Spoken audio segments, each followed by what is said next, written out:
आहे मी चुकीचा शब्द वापरला त्याबद्दल दिलगिरी व्यक्त करतो असं अजित पवार यांनी म्हटलेलं आहे। शिवराळ भाषणानंतर अजित पवार यांनी दिलगिरी व्यक्त केली आहे। अकोल्यातील प्रचार सभेत अजित पवार यांच्याकडून दिलगिरी व्यक्त करण्यात आली आहे।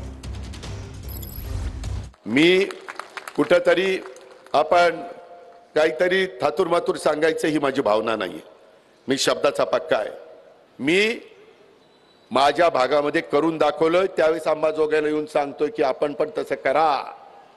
बरेच पुढारी येतात सांगतात असं केलं पाहिजे तसं केलं पाहिजे आणि त्यांची शहरं एकदम घाण भिकार असतात। बकालपणा असतो तिथं। वेगवेगळ्या शहरात जर बकालपणा असेल, मी त्या दिवशी चुकीचा शब्द वापरला भिकार म्हणून, तो शब्द मी वापरायला नको होता, त्याबद्दल मी दिलगिरी व्यक्त करतो। परंतु बकालपणा, शहरामध्ये बकालपणा नसला पाहिजे। शहर कुठलं बघूयात पुढची बातमी। कल्याण शिळे या रोडवरती परिसरामध्ये सुटकेसमध्ये मृतदेह सापडल्याचं प्रकरण आणि याच प्रकरणी तरुणाची यावेळेस एक सीसीटीव्ही समोर आलेला आहे। एका तरुणानं तरुणीची हत्या करून मृतदेह सुटकेसमध्ये टाकल्याचं कळतंय। तरुणी 4 महिन्यांची गर्भवती असल्याची माहिती आहे। आरोपीने तरुणीवरती लैंगिक अत्याचार केल्याचंही समोर आलेलं आहे। तर सीसीटीव्हीच्या आधारे आता छडा लावला जातोय। नंतर बातमी सविस्तर आहे। मुटकुळेंना सांगायचं आहे बांगरांचे 34 उमेदवार निवडणुकीच्या रिंगणात आहेत असं बांगर म्हणतायत। तुमचे उमेदवार रिंगण सोडून हे पळून गेलेले आहेत असंही बांगर यांनी बोलून दाखवलंय। मला कोणतंच व्यसन नाहीये, आमचा जलवा पाहून त्यांची 550 शुगर होऊ लागली आहे असं देखील संतोष बांगर यांनी नाव न घेता आमदार तानाजी मुटकुळेंवर निशाणा साधलाय। तेव्हा आता पहिल्यासारखं राहिलं नाही। आता इथंच करायचं आणि इथंच भरायचं। पहिलं तरी होतं या जन्मात करायचं आणि त्या जन्मात फेडायचं। तेव्हा शौक नाही तुम्हाला, यहाँ पेच करने का और यहाँ पेच भरने का। आणि राहिला संतोष बांगर दारू पित नाही, पुडी खात नाही, काहीच नाही गाव शोक। यायला तर तुम्हाला सांगतो सगळे शोक आहेत। कुठं कुठं अडकले, वाशिमला अडकले, अकोल्याला अडकले। यायचा मला प्रश्न विचारायचा आहे, यायच्या ड्रायव्हरवर गुन्हा आहे, यायची गाडी तिथं आहे। बघूयात एक सविस्तर रिपोर्ट। चावी आणि तिजोरीवरून भाजपच्या चंद्रकांत पाटील यांनी सलग दुसऱ्या दिवशी अजित पवारांना डिवचलंय। चावी जरी अजित पवारांकडे असली तरी तिजोरीचे मालक फडणवीसच असल्याचं उत्तर पाटलांनी दिलंय। बघूया। तुम्ही तिथं काट मारली, मी पण काट मारला। तुमच्या हातात मत द्यायचंय, माझ्या हातात निधी द्यायचंय। बघा काय तिजोरी केली आमच्या हातात आहे, पण तिजोरीचा मालक आमच्याकडे आहे। विधानसभेत महाराष्ट्र विकासासाठी ट्रिपल इंजिनच्या एकजुटीचा दावा करणारे सत्ताधारी आता नगरपालिकेच्या विकासासाठी तिजोरीवरून आपापसात भांडतायत। अजित पवार लोकांना सांगतात की महाराष्ट्र राज्याच्या तिजोरीची चावी माझ्याकडे।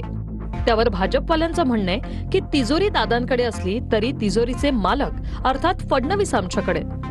दोघांच्या वादात शिंदे गट म्हणतोय की चावी वा तिजोरीचे मालक कुणीही असले तरी खर्च कसा करावा हे ठरवताना आम्ही तिथे प्रमुख आहोत। म्हणजे विधानसभेला अवघ्या महाराष्ट्राचं आम्ही ट्रिपल इंजिन सरकारच्या जोरावर एकजुटीनं विकास करू अशी आश्वासनं महायुतीने दिली होती। मात्र त्याच महाराष्ट्रातल्या पालिकांचा विकास स्वबळावर करण्याचे दावे होत आहेत। त्यावरून चावी आणि तिजोऱ्यांवरून शाब्दिक वाद रंगलाय।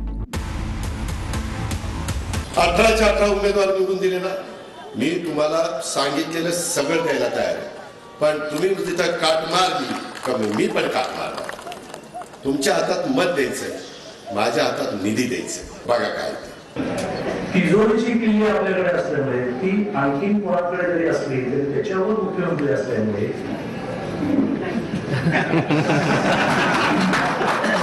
तर समोरचे म्हणणार तिजोरीची किल्ली आमच्या हातात आहे, पण तिजोरीचा मालक आमच्याकडे आहे।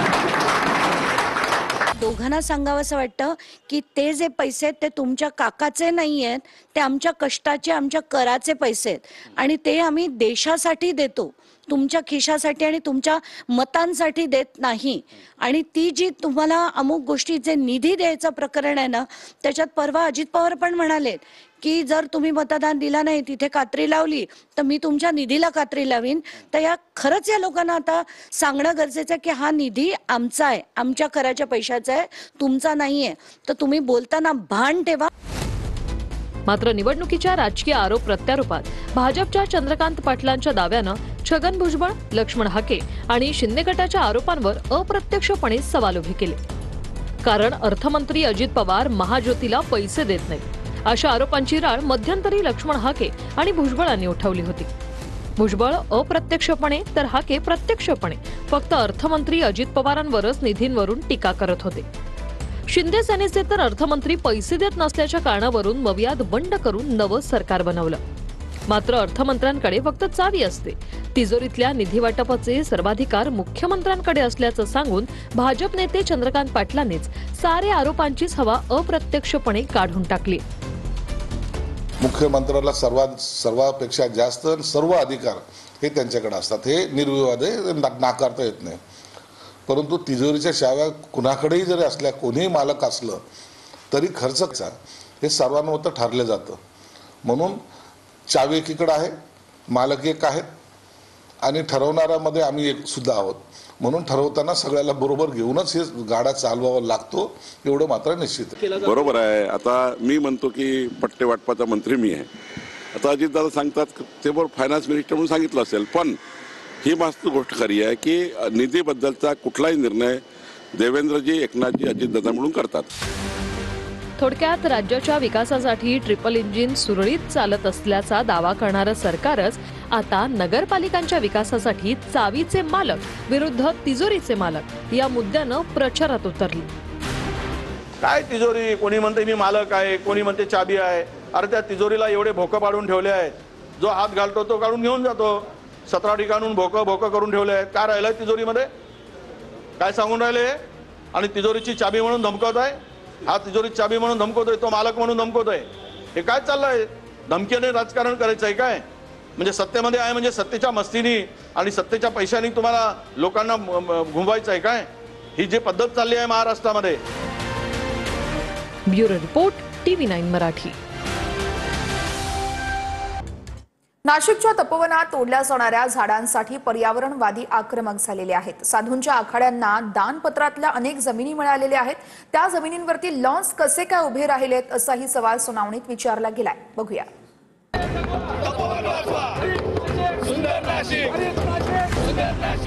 नाशिकच्या तपोवनातल्या झाडांच्या कत्तलीवरून झालेल्या सुनावणीत पर्यावरण प्रेमी आक्रमक झाले. पुढच्या वर्षी नाशिकमध्ये कुंभमेळा होतोय. त्यावेळी साधूंच्या निवासासाठी तपोवनातील शेकडो झाडं सरकार तोडणार आहे. महापालिकेने जवळपास 1700 झाडांचं मार्किंग केलंय. त्यापैकी 10 वर्षांच्या आतलीच झाडं आम्ही तोडू असं सरकार सांगतंय. मात्र ज्या तपोवनाच्या जंगलाच्या सानिध्यात राम सीता राहिले, जिथं वनातल्या तपश्चर्येला महत्व म्हणून ज्यांचं नाव तपोवन पडलं, तिथेच साधूंच्या तात्पुरत्या निवासासाठी झाडांची कत्तल का असा प्रश्न पर्यावरणवादी विचारतायत. मला वाटतं ते काढल्याशिवाय इथे साधूंची व्यवस्था, महत्त्वाची व्यवस्था होऊ शकणार नाही आणि हे करणं अपरिहार्य आहे. आणि म्हणून काही जी झाडं आहेत 10 वर्षाच्या आतली आहेत, काही जी फॉरेन प्रजातीची आहेत, त्यामुळे ती आपल्याला काढावी लागतील आणि ती काढण्यासंदर्भामध्ये आता कामही सुरू झालेलं आहे. वारंवार आमची भूमिका आम्ही स्पष्ट केलेली आहे की गेल्या वेळेला जे टेंट या ठिकाणी होते तेच प्लॅन आम्ही या ठिकाणी करतो आहोत आणि त्या ठिकाणी जर या 7-8-10 वर्षामध्ये काही झाडं झुडपं आले असतील तर त्यांची साफसफाई करावी लागणार आहे. जी अनावश्यक झाडं आहेत, जी काही बाबुळची झाडं आहेत, अशी काही झाडं आहेत जी अनवॉन्टेड आहेत, जी फॉरेन ट्री आहेत, रेन ट्री आहेत, छोटी झुडपं आहेत, ती आम्हाला या ठिकाणी काढावी लागतील. या 10 वर्षामध्ये झाडं लावायला परवानग्या कोणी दिल्या? तुम्हीच दिल्या. आणि आता तुम्हीच सांगणार की ते पाडायचं कोणाच्या पैशाने? आमच्या नागरिकांच्या. हा जर गिरीश महाजन जर सांगतो की या 1880च्या बदल्यात आम्ही 18,000 लावू, तर 18,000 जिथं लावायला तुमच्याकडे जागा आहे ना, तिथं साधूग्राम उभा राहा. तिथं एकही झाड तोडायचं नाही. तुमच्याकडे 18,000 झाडं लावायला जर दुसरी जागा आहे तर त्या ठिकाणी साधूग्राम उभा राहा. इथलं एकही झाड तोडायचं नाही. जे आवश्यक आहेत, जे काढावी लागतील ती झाडं मी काढू. पण ही झाडं काढत असताना ज्या झाडांना वाचवता येईल, पुन्हा त्यांना दुसरीकडे त्याला लावता येईल, अशा पद्धतीने सुद्धा आमच्याकडे कमी योजना आखलेली आहे. ते सुद्धा आम्ही त्या ठिकाणी करू. पण एक झाड जर गेलं तर 10 झाडं त्या बदल्यामध्ये, सगळी मोठी झाडं अशी नाही की छोटी झाडं लावली पुढच्या वर्षी आली का नाही गेली, तसं होणार नाही. एका झाडाच्या बदल्यामध्ये 10 झाडं. इथे फाशीचा डोंगर आहे, इथे अजून पेठ रोडला जागा आहे आमच्याकडे, मोठी जागा आहे की तेवढे हजारो झाडं आम्ही लावू शकतो. या सर्व आखाड्यांना मिळालेल्या दानपत्र असलेल्या जमिनी आहेत, त्या जमिनींवर यांनी लॉन्स काढलेली आहेत, मंगल कार्यालय काढली आहेत स्वतःच्या जमिनींवर. गेल्या 12 वर्षापूर्वी या तपोवनालगत 300 एकर जागा कायमस्वरूपी नो डेव्हलपमेंट झोन म्हणून महापालिकेने डिक्लेअर केली. बरोबर. काय केलं? ही 300 एकर जागा कोणी हडप केली? Bureau report TV9 Marathi. नाशिकच्या तपोवनात तोडल्या जाणाऱ्या झाडांसाठी पर्यावरणवादी आक्रमक झालेले आहेत. साधूंच्या आखाड्यांना दानपत्रातल्या अनेक जमिनी मिळालेल्या आहेत. त्या जमिनींवरती लॉन्स कसे काय उभे राहिलेत असाही सवाल सुनावणीत विचारला गेलाय. बघूया.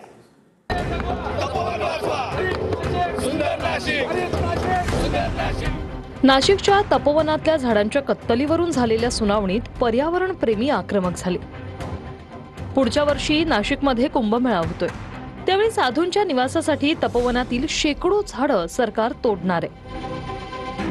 महापालिकेने जवळपास 1700 झाडांचं मार्किंग केलंय. त्यापैकी 10 वर्षांच्या आतलीच झाडं आम्ही तोडू असं सरकार सांगतंय. मात्र ज्या तपोवनाच्या जंगलाच्या सानिध्यात राम सीता राहिले, जिथं वनातल्या तपश्चर्येला महत्व म्हणून ज्यांचं नाव तपोवन पडलं, तिथेच साधूंच्या तात्पुरत्या निवासासाठी झाडांची कत्तल का असा प्रश्न पर्यावरणवादी विचारतायत. मला वाटतं ते काढल्याशिवाय इथे साधूंची व्यवस्था, महंताची व्यवस्था होऊ शकणार नाही आणि एक करणं अपरिहार्य आहे. आणि म्हणून काही जी झाडं आहेत 10 वर्षाच्या आतली आहेत, काही जी फॉरेन प्रजातीची आहेत, त्यामुळे ती आपल्याला काढावी लागतील आणि ती काढण्यासंदर्भामध्ये आता कामही सुरू झालेलं आहे.